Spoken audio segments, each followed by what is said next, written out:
آمين. اللهم لك الحمد على نعمة الإسلام والإيمان، ولك الحمد أن جعلتنا من أمة محمد عليه الصلاة والسلام. وأشهد أن لا إله إلا الله وحده لا شريك له، كل شيء خاشع له، وكل شيء قائم به، غنى كل فقير، وعز كل ذليل، وقوة كل ضعيف، ومفزع كل ملهوف. من تكلم سمع نطقه، ومن سكت علم سيره، ومن عاش فعليه رزقه، ومن مات فإليه منقلبه. وأشهد أن محمدا عبده ورسوله، فاللهم صل وسلم عليه وعلى آله وصحبه أجمعين. أما بعد، فأوصيكم عباد الله والنفس بتقوى الله عز وجل، واعلموا أن الله مع المتقين. من قلنا منجي الله سبحانه وتعالى tumutenderezayo Allah subhanahu wa ta'ala omulezi w'ebitonde byonna. Tumwebaza olw'ekyengera ky'obusiraamu kye yatuwa n'ekyengera ky'obukkiriza. Tumwebaza Allah subhanahu wa ta'ala otuteeka mu ummati Muhammadin sallallahu alaihi wasallama. Tumusaba Allah asse ku ye okusaasira ebyengera n'emirembe. Amma ba'd, fa'usikum ibadallah nafsi bitaqwallahu azza wa jalla. Mbakutira abaddu ba Allah subhanahu wa ta'ala nga nange nseresere ku nsonga y'okutya Allah subhanahu wa ta'ala, era mukimanye nti Allah subhanahu wa ta'ala ali wamu n'abantu abamutya. Abaddu ba Allah subhanahu wa ta'ala ajja kuba tujjukanya ku musomo gwaffe ogwa Laylatul Qadr. Tujja kuba tulaba ku Laylatul Qadr, obulungi bwa Laylatul Qadr, obukulu bw'olunaku olwo, tulabe ne okunoonya okubeera nga tulafuubana nnyo okuteekamu juhudi yonna, okuteekamu effort mu kunoonya olunaku olwo. Tusinziira ku hadithi ez'enjawulo Nabbi waffe Muhammadi butya bwe yabeera ng'alunoonya, era olunaku olwo lwe luliwa lusuubirwa mu nnaku ki. أيها المسلمون، قال الله تعالى في محكم تنزيله: أعوذ بالله من الشيطان الرجيم، بسم الله الرحمن الرحيم.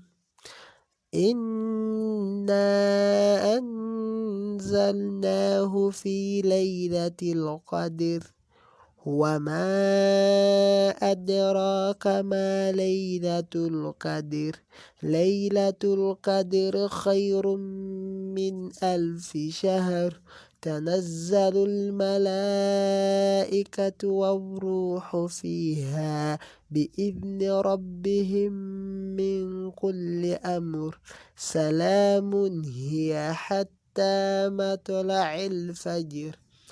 أدعو الله asitaamu abampuliriza, Allah subhanahu wa ta'ala yabeera nga ategeeza mu ayati zenva okusoma waggulu awo mu suratu al-Qadri, yabeera nga agamba nti inna anzalnaahu fi laylatil qadri, yabeera nga ategeeza nti inna, nti mazima ffe, mazima ye Allah subhanahu wa ta'ala, anzalnaahu, nti yassa ekitabo Qur'ani, yassa Qur'ani fi laylatil qadri, yabeera nga ategeeza nti yassa Qur'ani mu budde oba mu kiro ekyokugera, mu kiro ekya Laylatul Qadr. N'abeera nga ategeeza nti wama adraka ma Laylatul Qadr, atubeera nga atubuuza ekibuuzo nti wama adraka, ki ekinaakumanyisa Laylatul Qadr yeeriwa, kyekiriwa ekiro ekyokugera kyayogerako. Allah n'akitenda n'agamba nti Laylatul Qadr khairu min 1000 shahri, nti ekiro ekyokugera kyetwogerako oba kyetugamba nti Laylatul Qadr, yagamba nti khairu, ekiro ekyo kirungi okusinga min 1000 shahri, okusinga emyezi 1000. kirungi okusinga emyezi 10. So ibada gy'oba okoledde mu lunaku olwo eba nnungi okusinga ibada gy'okoledde mu myezi 10. Gyegyo emyaka 83 obuze mu kubala kwaffe kuno ogwa calculator. Olabanga emyaka 83 woba osadde laaka 2 osinga asadde laaka ez'ebbiri okumala emyaka 83. Singa Allah baakusaasidde n'akusobozesa n'osanga ekiro ekyo. N'agamba Allah subhanahu wa ta'ala ng'ategeeza ekiro ekyo ebikibeerako, n'agamba nti tanazzalu lmalaikati waruuhu fiiha, nti zikka zimalaika mu kiro ekyo, zikka zimalaika zonna waruuhu fiiha, nga ne Jibril kwali ne Mwoyo Mutukuvu nga kwali. N'agamba nti biidhni rabbihim min kulli amri, era nga okuuka kwazo kwonna kwonna bibeerawo olw'ekiragiro kya Allah oba olw'okusalawo kwa Allah subhanahu wa ta'ala ku buli nsonga yonna. N'agamba nti salaamun, ekiro ekyo kijjudde mirembe, hiya hatta matla'il fajr, ekiro ekyo kijjudde mirembe, Allah gisika salaamu, mirembe myereere okutuusa emambya lw'esala mu kiro ekyo. So abaddu Allah, tugenda kulaba ku lunaku olwo Lailatul Qadr lunaku ki era bulungi ki obululimu. Akhwatul Islam, baganda bange abasaba bampuliriza, fi ashri al-awaakhir min Ramadan yasta'iddu al-muslimuuna litaharri Lailatul Qadr. Agamba nti mu nnaku 10 ezisembayo mu mwezi gwa Ramadani, ennaku ezo 10 ezisemba, abasiraamu bonna beeteekateeka okubeera nga banoonya ekiro ekyo eky'okugera mu mwezi gwa Ramadani. Buli omu abeera nga anoonya okubeera nga Allah akusaasira ne lukusangawo. Nagamba nti liyanaalu min fadliha wa barakatiha, oba oliawo babeere nga bafuna ebimu ku bulungi bw'olunaku olwo n'emikisa gyalwo. Ebirungi by'ekiro ekyo n'emikisa gyakyo, nti singa Allah aba akusaasidde nekikusanga ng'okyatunula n'okoleramuko ibada, oba osomye Qur'an oba aya emu, eyo aya Allah n'abeera nga Allah akusaaza n'ofuna ku bulungi bw'ekiro ekyo era n'ofuna ku baraka oba emikisa egy'ekiro ekyo. Nagamba nti wayas'adu bimagfirati llahu fiiha, era abasaamu bagezaako nnyo okubeera nga banoonya nga balafuubana kubeera nga bafuna okusonyiwa kwa Allah mu kiro ekyo. So Allah kanaye malayika zika zonna wansi ne Jibril wako nga kwali ne Allah subhanahu wa ta'ala nabeera nga asembera kumpi, nga singa oba osabiddewo kyekyo ekiro kyekiyisibwamu bajeti egenda okukola omwaka omulamba. Olaba ffe tuula nga tuteesateesa ku ggwanga ne muyisa bajeti egenda okukola omwaka omulamba. Allah waaba ayisa bajeti nti gundi agenda kufa mu mwaka guno, ono agenda kukola bw'ati, ono agenda kwavuwala, ono agenda kugaggawala, byonna ebyo abiyisiza mu lunaku olwo. Kyova Nabbi yagamba nti singa lukusangawo n'obeera ng'osaba Allah asobola okukyusa kadaliyo, n'osaba Allah n'akukyusiza kadaliyo, n'obeera ng'obadde wakufa mu mwaka n'akwongerayo oliawo obuwangazi. So kirungi nnyo wenna mpuliriza okubeera ng'ogezaako nnyo okunoonya ekiro ekyo, oba okugezaako ennyo obeere nga kikusanga ng'oli mulamu, ng'owulira, okole ibada wadde adhikaari, obeere ng'ofuna ku bulungi bw'olunaku olwo.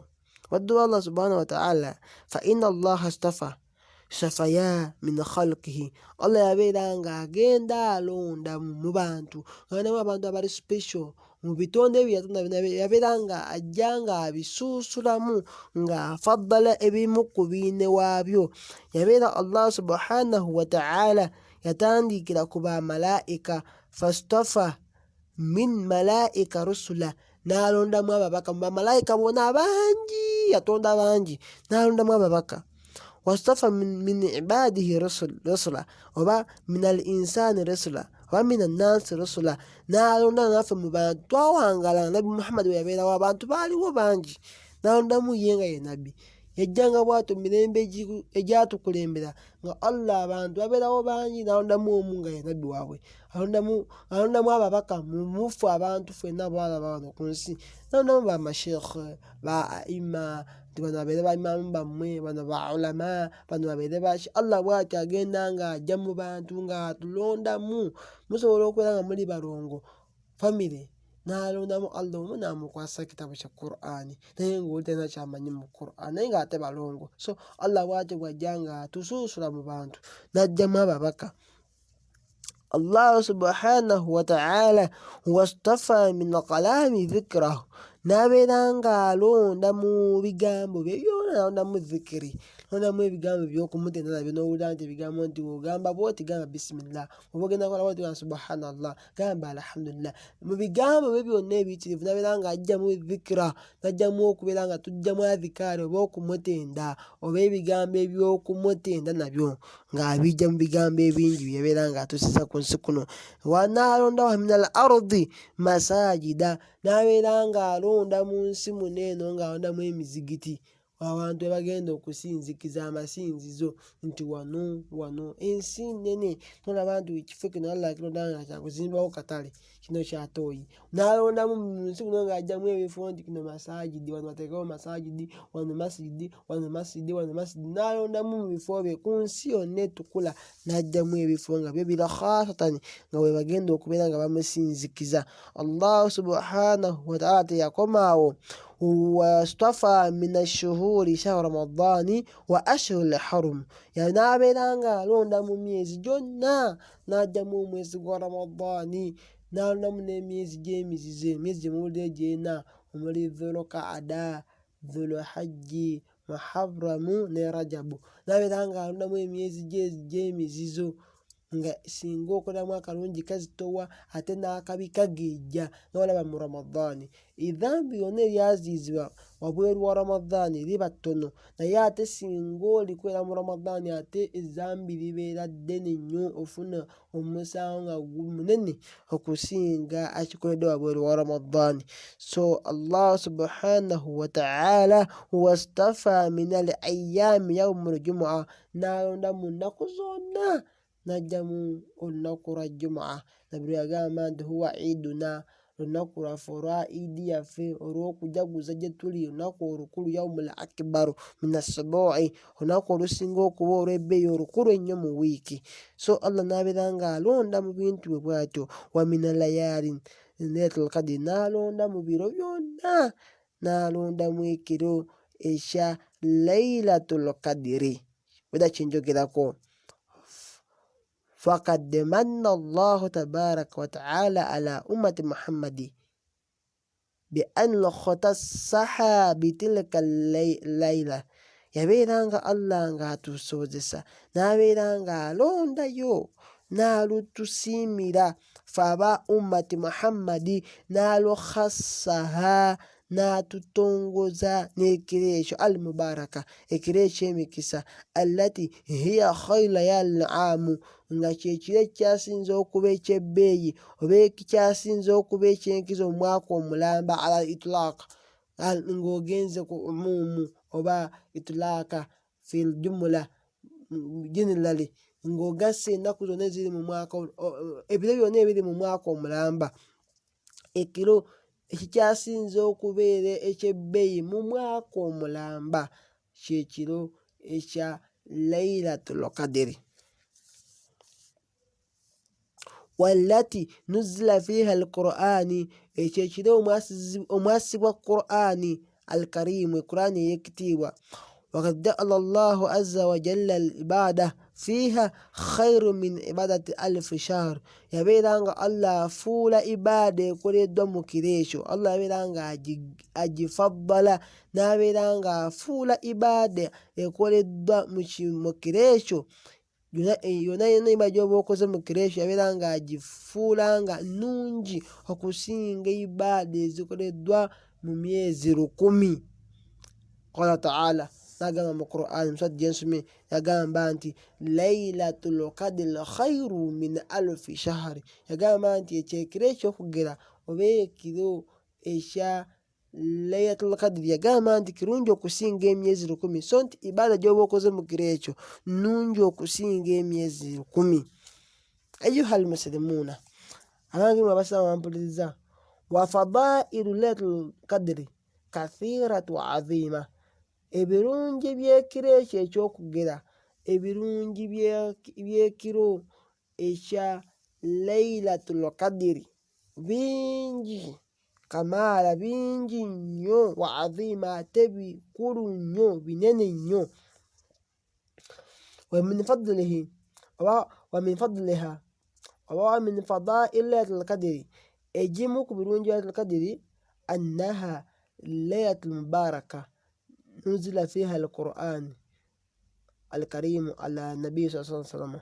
Agamba nti ekiro ekyo ekisooka ku birungi byakyo, kiro kijjudde mikisa, kiro kya mikisa nnyo, era kyekyo ekiro omwassibwa Qur'ani nga Allah subhanahu wa ta'ala bw'ategeeza mu suratu Dukhan, yagamba nti inna anzalnahu fi laylatin mubaraka inna kunna mundhirin. Yagamba mu aya eyo Allah ategeeza mu Qur'ani nti inna anzalnahu fi laylatin mubaraka, timazima ffe twagisa Qur'ani mu kiro eky'emikisa, ekiro ekijjudde emikisa. So etegeezaamu nti ekiro ekyo ekya Laylatul Qadri nga tugambye mu Suratul Qadri, wagamba nti inna anzalnahu fi Laylatul Qadri, yagamba wali nti nagissa Qur'ani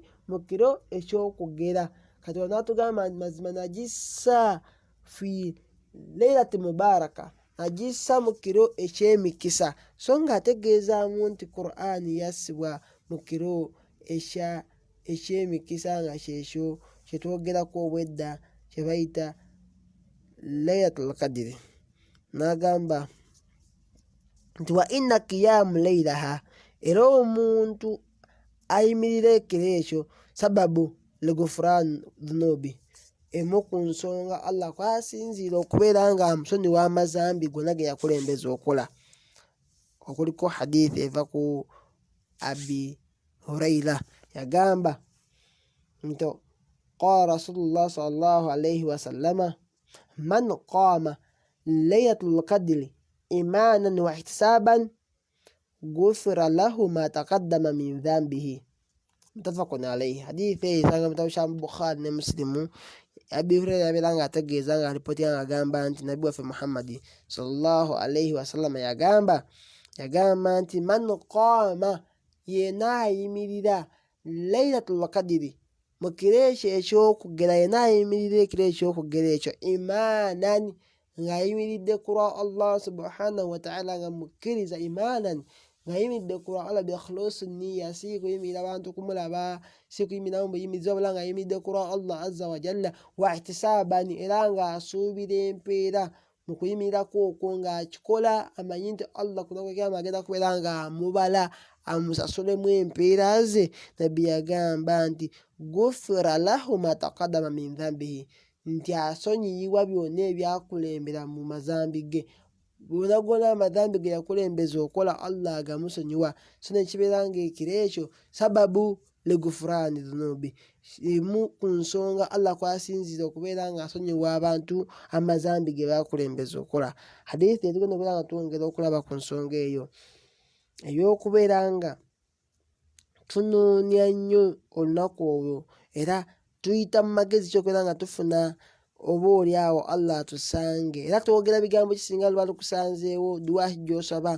Nabbi hadithi ziva ku Aisha radiyallahu anha yabeera nga agamba, hadithi egamba nti ani Aisha radiyallahu anha qalat, hadithi nga eva ku Aisha Allah amusiime, yagamba nti kana Rasulullah sallallahu alayhi wasallama yujawiru fil ashri al-awakhir min Ramadani wa yaqulu taharraw Laylatul Qadri fil ashri al-awakhir min Ramadani, mutafaqun alayhi. Hadithi esooka eva ku maama waffe Aisha Allah amusiime, yabeera nga agamba nti kana Rasulullah, nabbi waffe Muhammadi sallallahu alayhi wasallam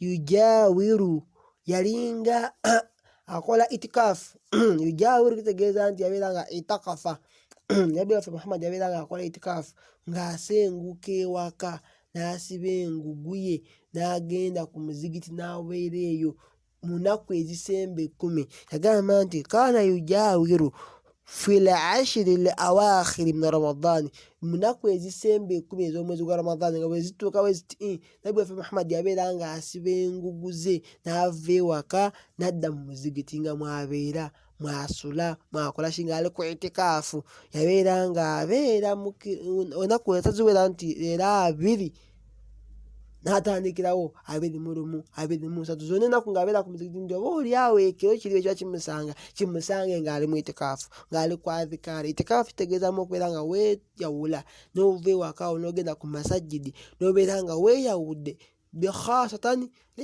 libaada ng'owesongodde kubeera nga okola ibaada, adhikaari, kusaala, kusoma Qur'ani, byebyo byokolera mu itikaafu. So Aisha ategeeza nti nabbi waffe Muhammad sallallahu alaihi wasallam kaana yujawiru fil ashri awakhiri, yabeeranga akola itikaafu ng'abeera mu muzigiti ennaku ezisemba 10 mu mwezi gwa Ramadhan. Wayakuulu era nabbi wa Muhammad yabeeranga ayogera ebigambo bino ng'agamba nabbi waffe Muhammad ng'abagamba nti taharraw, mubeerenga munoonye laylatul qadri fil ashri awakhiri min Ramadan, munoonye laylatul qadri, munoonye ekiro ekyokugera ekyo mu nnaku ezisemba 10 mu mwezi gwa Ramadan. So kizibu nnyo okuteeba nti lwe luno, wabula nabbi yabeera nga ategeeza nti tubeere nga tunoonya mu biro ebisemba 10, tubeere nga tunoonyamu ekya laylatul qadri. Hadithi eddako era Aisha yabeera nga agamba wa anha, yabeera nga agamba nti anna rasulallah sallallahu alaihi wasallam qaala, nabbi waffe Muhammad yabeera nga agamba nti taharraw laylatul qadri fil watri min al ashri al awakhir min Ramadan, rawahu Bukhari. Yabeera nga agamba nti taharraw, munoonye laylatul qadri, ekiro ekyokugera bera kyenjogerako laylatul qadri nga muginoonyeza fil watri, mu nnaku ez'ensobi oba ez'ensuusuubwe, ennaku ezo ziri odi. Nnaku za watiri njabeera nga nzikonako, yagamba nti fil watiri oba fil witiri min al ashri al awakhir, mu nnaku 10 ezisemba min Ramadan, mwezi gwa Ramadhani. Zibagamba al watiri zinaku ezo nga hadiya 20, ennaku 21, wa thalithatu wa 20, 23, wa khamisatu wa 20, ennaku 25, wa sabi'atu wa 20, ennaku 27, ne wa tasi'atu wa 20, n'ennaku 29. So yabeera nga nabbi ategeeza nti nnyo okubeera nga oginoonyeza mu nnaku ezo ez'ensobi ezo, n'onoonya nga ekiro ekya 21 n'obeera nga obeera ku muzigiti, ekiro kya 23 n'obeera nga obeera mu muzigiti oba wakaawo ng'oyimukako ekiro n'osaala n'osoma Qur'an n'okola adhikaari n'osaba dduwa, Allah n'abeera nga akwanukula. Oba oli awo mu biro ebyo onaateeberamu otuuke ku nnaku olwo nga kibeere nga kikusanga. So nabbi yabeera nga agamba nti kirungi nnyo okubeera ng'onoonyeza mu nnaku ezo oba mu biro ebyo ng'ekiro ekya 21, 23, 25, 27, 29, ebiro ebyo ebiri odi, ebiro ebyo bayita alwatiri mu Lwarabu, ebiro eby'ensobi singa si 22, 24, 25. So ekisinga okuba ekirungi kwe kubeera nga ate bagamba ebiramu tebamanyi kubala, olunaku wasiiba 21 ng'agenda ekiro ekyo ku muzigiti, ekyo kiro kiba kya lunaku 22. Fe obusiraamu tusobola kubala kiro then tulyoka tubala olunaku, tubala laylan wa naharan, tusooka kiro then olunaku. Kyova olaba tulaba omwezi tugulaba leero ejja ne tusiiba, tuba tuyingidde mu Ramadhani, ekiro ekyo kiba kya Ramadhani. Kati tusiiba olunaku olw'20, ekiro ekyo kigenda okuddako kyekya 21 kyetubeera nga tusulamu mu muzigiti, oba kyetuyimuka ekiro ne musaba ne musaala, then we tusiiba olunaku oluddako olwa 21, then kati 22 we tusiiba 22 nga tumaze okulusiiba, ekiro ekyo kyekyabiri mu ssatu. So ekiro mu busiraamu kyekisooka then olunaku ne lugoberera. So nabbi yabeera nga yatugitegeeza nti noonya ennyo Laylatul Qadr mu nnaku ezo mu biro eby'ensobi ng'ategeeza ekiro ekyabiri mu lumu, 23, 25, 27, 29 mu mwezi ogwaki ogwa Ramadaan, ebiro ebyo ebisemba.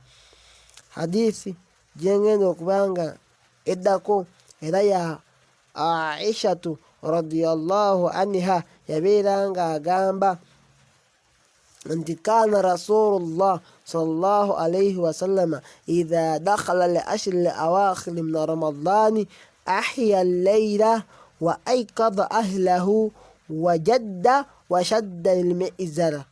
Yagamba nti idha dakhala al-ashr al-awakhir min Ramadan ahya layla wa aykadha ahlahu wa jadda wa shadda al-mi'zara. Muttafaqun alayhi. Hadithi eyo Aisha yabeera nga ategeeza nabi waffe Muhammad sallama wekaana yalinga nabi waffe Muhammad idha dakhala ashri al-awakhir nga weziyingira ennaku 10 ezisemba min Ramadaan, omwezi gwa Ramadaan, ahya layla nga tunulako ekiro, so nga abeera mulamu. Ahya yategeeza okulama tiyabeera mulamu, so yasitukanga ekiro n'atabeera mwebafu, kubanga omuntu afudde manya nga yeebasa okumpi abeeranga mufu. So yabeeranga asituka ekiro. Wa aykadha ahlahu, n'abeera nga azuukusa abantu be mu nju ng'abo babakyala be, abaana abali awo, baani abaddu be, ng'abasitula mu kiro ekyo mu biro ebyo ebisembayo. Wajadda, n'alafuuba nannyo n'ateekamu nnyo amaanyi. Washadda al-mi'zar, n'anyweza enkutu ye, n'agisiba n'anyweza enkutu ye, n'abeera nga kale ekiro ekyo nga yasiibanga ekiro kyonna ng'asaala, ng'asoma dduwa, ng'ali ku adhikaari, ng'atendereza Allah, ng'asoma Qur'ani. So kitegeeza nti oluusi oyinza okubala ennaku n'otateebamu kiro kyaki ekya Laylatul Qadr, wabula wokoopa fomula ya Nabi Muhammad nti wezayingiranga ennaku 10 zonna ng'abeera mu muzigiti, oba oliawo kiri ekiro kimusange mu biro byabadde ki mu muzigiti. So naawe kyekugamba nti oyinza obutabala bulungi nnaku, abamu temumanyi kubala, osiiba 22 ng'ogenda ku muzigiti, osiiba 23 ng'ogenda ku muzigiti mbwe ekiro ekyo. So kirungi ebiro byonna ebisemba mu mwezi gwa Ramadaan obeere nga oba oli kumpi ne masajidi nga kyosobodde ogende ku masajidi, oba oli ewaka ewuwe obeere ng'ozuukako ekiro osaale, osiibe, osome Qur'ani, osabe Allah subhanahu wa ta'ala, Allah ajja kwanukula. Omwezi guno ogwa Ramadaan bimu ku biseera oba musimu oba sizoni eziri mustajaba, Allah azabeera nga ayanukuliramu edduwa z'abaddu, kubanga Allah assa magfira, n'assa rahma, assa okusaasira kwe, n'assa okusonyiwa kwe, n'aggulawo ejjananga emiryango miggule, so nga kyangu nnyo okubeera ng'ogiyingira.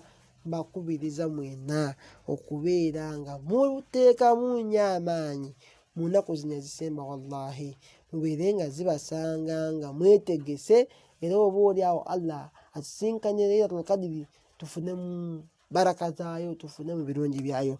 Hadithi gyengenda okusembyayo era ya maama waffe Aisha radhiyallahu anha. Hadithi zesomesa zonna ziri mu kitabo kya Bukhari, osobola ozisangamu n'ekya Muslim. Hadithi esemba ye ebigambo ki by'osoma singa Allah baakusaasidde n'akusobozesa nekikusangawo ng'oli mulamu oba ng'ozuukuse ekiro ekya Laylatul Qadr.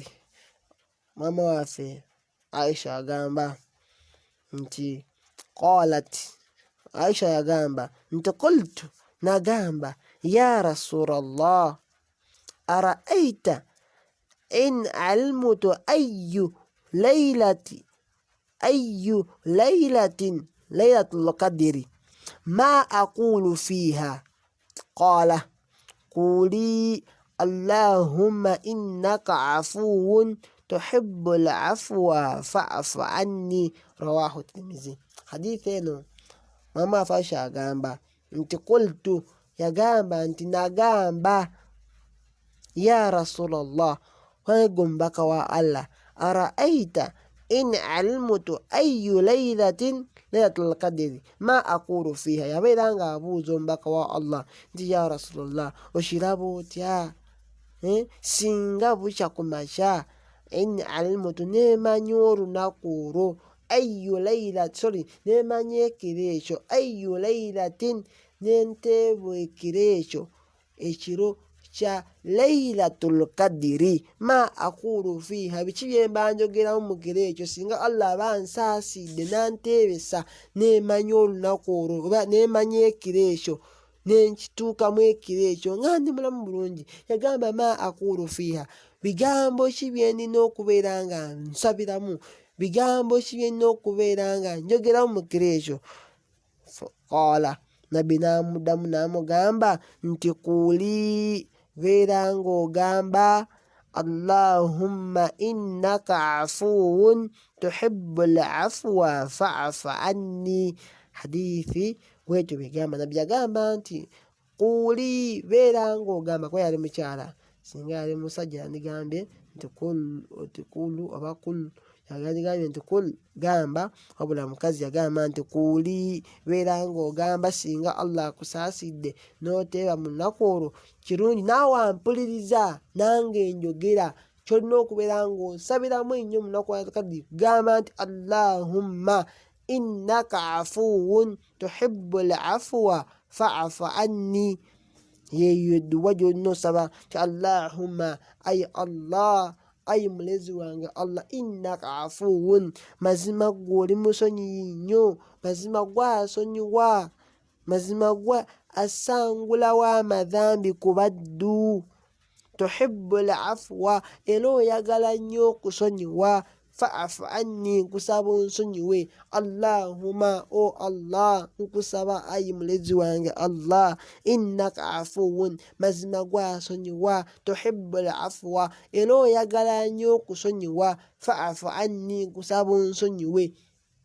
Eyo edduwa gyolina okubeera ng'oyitiriza okubeera ng'osaba buli kiro ng'onoonya ekiro ekya laylatul qadri. Dduwa eyo tugisaba mu kiro ekyo n'osituka n'osaala neweegayirira n'ogamba Allahumma innaka afuwun tuhibbul afwa fa'fu anni Allahumma innaka afuwun tuhibbul afwa fa'fu anni Allahumma innaka afuwun tuhibbul afwa fa'fu anni Allahumma. Bw'otyo obeere ng'osaba Allah ayi Allah mulezi wange mazima gwe musonyiyi, mazima oyagala nnyo okusonyiwa, kusaba Allah onsonyiwe bwotyo. Bambi nsaba Allah subhanahu wa ta'ala atugese n'ebigambo ebyo. Saba Allah bambi atuteebese olunaku olwo, atuteebese ekiro ekyo. Saba Allah asobozese okubeera nga tukola ibaada. Saba Allah akkirize okusiiba kwaffe ffenna. Saba Allah yanukule okusaba kwaffe kwonna kusaba mu mwezi guno gwa Ramadhaani. Saba Allah afune Ramadhaani eno nga ye pivoti yaffe ey'okukyusa obulamu bwaffe abadan. Saba Allah bambi abadde nga twonoona atusaasire okuva ku Ramadhaani eno tuddamu kwonoona. Saba Allah akkirize ibaadaati zaffe zetukola. Saba Allah akkirize sadaka zaffe zetukola. Saba Allah atuwe obusobozi obumalako okussa kuno omwezi gwa Ramadhaani guno era nsaba Allah asiime atuweemu empeera yaffe. Saba Allah subhanahu wa ta'ala nga amwegayirira n'okwegayirira okwa waggulu ennyo abeere nga atusaasira atusonyiwe. Saba Allah bambi tatuma mpeera yaffe. Saba Allah atuweejja n'atukingiriza omuliro gwa jahannama. Allahumma إنا نسألك الجنة ونعوذ بك من النار. اللهم إنا نسألك الجنة ونعوذ بك من النار. اللهم إنا نسألك الجنة ونعوذ بك من النار. اللهم آمين. وبارك الله فيكم وجزاكم الله خيرا في الدنيا والآخرة. أخوكم في الله إبراهيم محمد كينتو.